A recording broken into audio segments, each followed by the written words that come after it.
খেলার যে পরিস্থিতি, রান খুঁজে তিতি তিতি, কি একটা অবস্থা ভাই। ঘরের মাঠেও আজকাল জিততে পারতেছি না।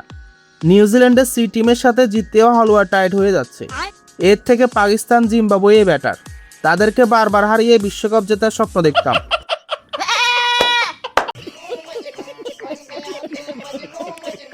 বোলারদের দোষ দিয়ে লাভ নাই, বোলাররা আপ্রাণ চেষ্টা করে যাচ্ছে।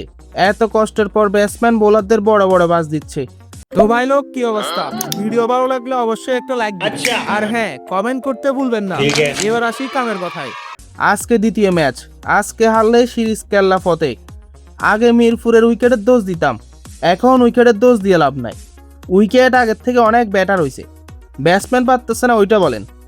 বাংলার ক্রিকেটে কোহলি সচিনের মতো কেউ না আসলেও ডাক বাবা একটা সব সময় আসে। দলের সব থেকে গুরুত্বপূর্ণ পজিশন 3 নম্বরে নেমে যদি ডাকের উপর ডাক মারে, তাইলে দল শুধু পাকিস্তানের সাথেই জিতবো, অন্য দলের সাথে জেতার শোভা দেখতো না। পাকিস্তান সিরিজ থেকে নিউজিল্যান্ড সিরিজ টানা ব্যর্থ নাজমুল হোসেন শান্ত, আর এক লর্ড কিং তো ক্যাপ্টেন হইয়া বসিয়ে আছে, মেহেদী হাসান মিরাজ। गजब बेइज्जती है। বোলার মিরাজ ঠিকঠাক, কিন্তু ব্যাটসম্যান মিরাজ পুরাই লট। মিরাজ আগে যখন 8 নম্বরে ব্যাটিং করতে নামতো তখনই ঠিক ছিল। যখন থেকে ক্যাপ্টেন হয়েছে, ব্যাটিং পজিশন উপরে আছে, তখন থেকে বারবার দলটা ডুবাইছে। बात तो सही है। আর টনটন দাসের কথা নাই বললাম।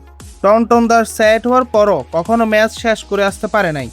দলের কি একটা অবস্থা, যে আমার রান আমি বাড়াই নিছি, দলে জায়গা নিশ্চিত, এবার বাকিটা তুমি বুঝালো।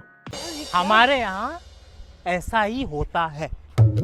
পার্সোনাল মাইলস্টোন ছাড়া দলকে জেতাবে এমন মানসিকতা কারণে আজকেও আমি শিওর, কোনোভাবে নিউজিল্যান্ড স্কোর বোর্ডে যদি 250 লাগাই দেয় তাইলে খবর আছে। দুনিয়ায় 350 চেস করে, আর আমাদের 250 দেখলে হাত পা কাঁপে। অথচ বিশ্বকাপ জেতার স্বপ্ন দেখি, পাগলের সুখ মনে মনে। তো আজকে এটুকুই, যত গ্যাঞ্জাম ক্যাচাল প্যাচাল সব নিয়ে কথা হবে কাল। আর হ্যাঁ, চ্যানেলটা সাবস্ক্রাইব করে দিও।